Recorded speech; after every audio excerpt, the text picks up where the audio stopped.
Okay, match day 4 is upon us. Yeah, let's take a look at that.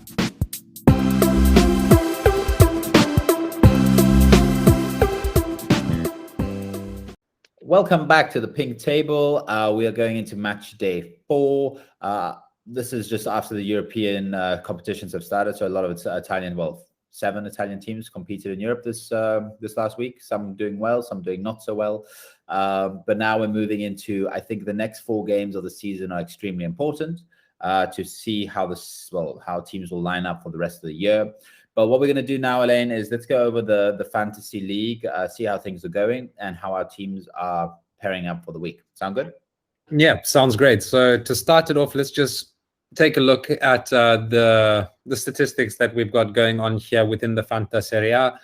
You can see that the top game week purchases for the week that we're going into, Mike Maignan in top spot, the AC Milan goalkeeper, Vlahovic, the Fiorentina centre forward, Veretout and Pellegrini, the 2 Roma midfielders, been bagging in the goals, and Leao, who's looked really promising and good on the assists so far this season. Interesting group of players. I think I grabbed 3 of them this week, honestly. Yeah, and it's very interesting that Maignan and Leao were purchased because they are playing against Juventus this week, so it's a bit of a tricky game. But yeah, top sales, I think it's pretty straightforward here, except for one. The main sales were due to injuries. Insigne having a knee problem, Chiesa being out, but he should be back this weekend. Dzeko has just dropped. I think maybe just expectations were much higher for him in the beginning of the season, and for his price, maybe he's not bagging in those goals. Giroud having COVID and Muriel being out with a hamstring issue. So those are the main things there. But the team of the week, like the best team you could have had last week, was a very interesting team, Elaine. Yeah, in goals, Silvestri for Udinese, the ex-Verona man, looking incredible and is really a player to keep an eye on. Not the most expensive goalkeeper, so worth your funds. Yeah, and then we have Torino and Samp, which are there with Koulibaly just leading the pack. Koulibaly playing a great game against Juventus, scoring a goal. Yoshida scoring a goal as well. And Brema Nazzaldi just having a superb game for Torino. Yeah, if I'm not mistaken, Brema bagging in a goal as well. Nice. Yeah, the midfield made up by Fares, Lukic, Rebic, and Politano. Very good midfield, very good players in the last game round. Rebic looked very good, providing assists. Did he score as well last round? No, he did 2 assists. Yeah, exactly. Fares came off the bench late in the game to get Genoa the win against Cagliari, getting 2 goals. Lukic bagged a goal himself, and I think Politano with assists as well. But that was probably, without a doubt, the best midfield you could have gone for in the last round. Yeah, it's interesting that Rebic is actually midfield. I thought he was a forward, so that's good to take into consideration. So moving up front, we have Vlahovic for Fiorentina, scoring 2 penalties against Atalanta. And then we have Henry, it's also T. Henry, scoring for Venezia. So that's getting Venezia off to a good start. So that's overall the best team you could have had. Moving into our league, let's just have a quick look. From my understanding and from what I recall, the top 3 have remained unchanged. They have changed within positions. We have a new leader. We have Ibra 11, which is Khalil Ibrahim, with 191, which is a superb result. Ventilator, who was first lane, has dropped to 3rd, and Abdullah, I think he was actually second last time as well, and has remained second. So that's really good to see. So yeah, the top 3 remaining unchanged. The one team that seems to be creeping up the pack slowly is Winning 11 by Lomft Maxwell. They seem to be slowly creeping up the table there, and are a team to keep an eye on. But I'm very happy to see that the overall scores this week were a bit more realistic, because if everybody kept on setting the 190-point mark per game, I think that my season would be over in a couple of weeks. So our teams, for my team, is at 16th at 157. So not doing badly, but there's a lot of room for improvement. And I think, Elaine, you're quite behind there right now, I think. Is it page? You can't be page 5. No, there we go. TPT Elaine. 116, a lot of room for improvement, but I think this match day now going into, there's a lot of even games. So I think you can catch up a lot of points here. You have to choose one. So going into teams, I'll just touch base on my team, and then we'll go through Elaine. So right now, this is my team here, which obviously Sensi is going to be coming off. I have Dybala and Cuadrado back on the bench. So what I'm going to do, I'll do this live on the show right now. We're going to go ahead and add Cuadrado, which, being a Milan fan, I really do not like adding players that are going to be playing against my team.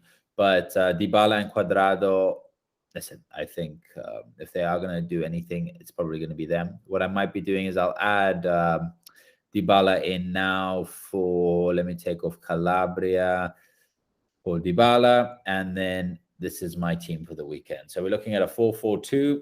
My value of my team has actually dropped by 3 points, so someone's value decreased. We have Szczesny in goals, which I'm actually going to sub. You call me crazy, but I do not like having the goalie that my team that I support is going to be playing against. And seeing that Reina is playing against Cagliari, I think the chance of keeping a clean sheet there are much higher. But overall, this is my team. Inter play Genoa, so I mean Bologna, so Arnautovic might have a problem to bagging goals, but I feel quite confident about this formation. Yeah, I'm liking the formation. You've got defenders who not only provide assists and goals, but also play for teams who generally try to keep clean sheets this season. Your midfield with Milinkovic, Savic, Cuadrado, Boga, and Dybala has got lots of goals. Like 2 of those are technically forwards. And the attackers, maybe Arnautovic will struggle against the Inter defense, but Vlahovic should be able to pick up that slack. Yeah, what I might be doing, I'll wait to see later, is I might be getting rid of Scamacca and bringing on another centre forward, but I'll decide. I'm waiting to see the formations this evening and make a decision then. So, Elaine, let's go over your team.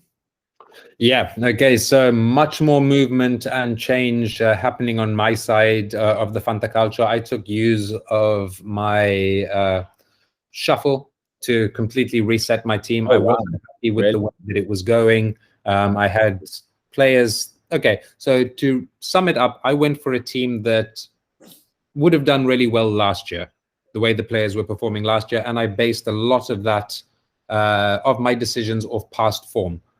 After 3 games into the season, my opinions have changed wildly, and this is the correction that I've done to my team. So got rid of Szczesny, brought in Mike Maignan to cover up on the goalkeeping position.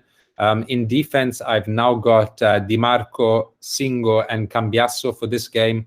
They've been absolutely incredible, especially Cambiasso and Di Marco so far. Singo's a player that I really like, and for the price of 4.5, couldn't really say no. On the bench, I've got Nuitink and Bremer, who are very solid defenders, but because of the games that they're playing this week, I might bring Bremer in instead of Singo, but at the same time, there's more chance Singo gets an assist than Bremer keeps a clean sheet against Sassuolo. So for the moment, I've gone for Singo. My midfield is comprised of João Pedro, who I kept, Savic, who I kept, and Gonzalez, who I kept. And I brought in Lorenzo Pellegrini and Boga. Pellegrini has been on great form, and Boga against Roma last week looked really, really good. So I brought him in. And then the attack I'm super happy with. I've got Dzeko, Abraham, and Vlahovic. All of them provide goals. Dzeko's not on a hot streak now, but when he does hit one, it's going to be worth having him in your team. So what do you think of my new take on this formation? Yeah, this is a far better team. Yeah. I would say I don't know much about like Di Marco as well. I don't know how much like he gets. I don't know how much playing time he gets because he does get subbed a lot. So it's him and Darmian. So I'll just take a look on that on probably Formazioni, see if he's actually playing because you don't want to lose points there. But otherwise, I think the midfield is great. I think this up front is awesome. Like I would keep that up. Like, unless someone gets injured, I think those are your front 3 for the whole season right now. Yeah. No, exactly. If I can keep the formation like this, like you said, maybe Di Marco doesn't play, but Nuitink is incredible, and Udinese is doing really well. Of course, I didn't mention I've also got Silvestri on the bench, who was the best goalkeeper of the week. So I've got really 2 good options depending on who they play.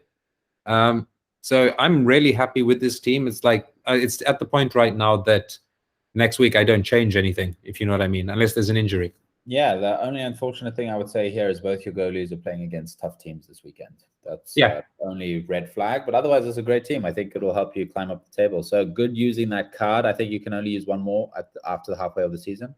So you've already done that shuffle. For all you guys that are watching, if your team is not performing well, there is something, the shuffle. If you scroll, Elaine can show you it's right in the transfers. I think he's already done it, so it might not be there. Let's just get rid of this ad. and shuffle card. So up there, as you can see, Elaine's active. This will allow you to do it. Allows you twice a season, once before the halfway mark and once after, where you can completely change your team again.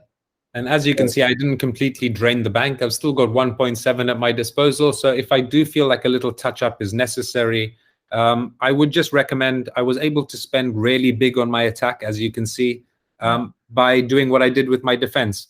Cambiasso, only 4.1. He's already got 3 assists in 3 games. Nuitink, 4.5, playing for a really good Udinese defense.